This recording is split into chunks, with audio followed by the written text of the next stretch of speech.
Welcome to the Slop Temple. We pray this video helps. You start now. Clear the damaged area and remove loose wood so the liquid wood bonds to solid substrate. Once cleaned, weigh or volume measure the components. Use a 1-to-1 ratio only if your tube or instructions specify. Many ready-to-use versions skip mixing. Make sure to work in a ventilated space and wear nitrile gloves. Mix with steady strokes, scraping sides and floor of the cup. Avoid whipping air. Keep batches small so you can, once mixed and tack-free, push the liquid wood deep into the repair, compacting it so there are no air pockets. This improves adhesion and final strength. You should overfill by roughly 10–20% because the material may shrink slightly during cure, and you will sand it flush later. Make sure to smooth the surface with a damp finger or wetted tool for a tighter finish.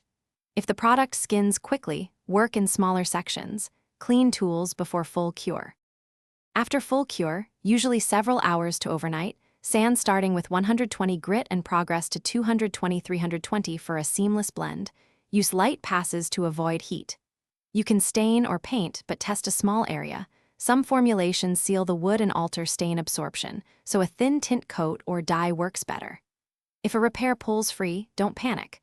Remove the failed material, clean back to bare wood, roughen with sandpaper, and use a bonding primer or epoxy layer.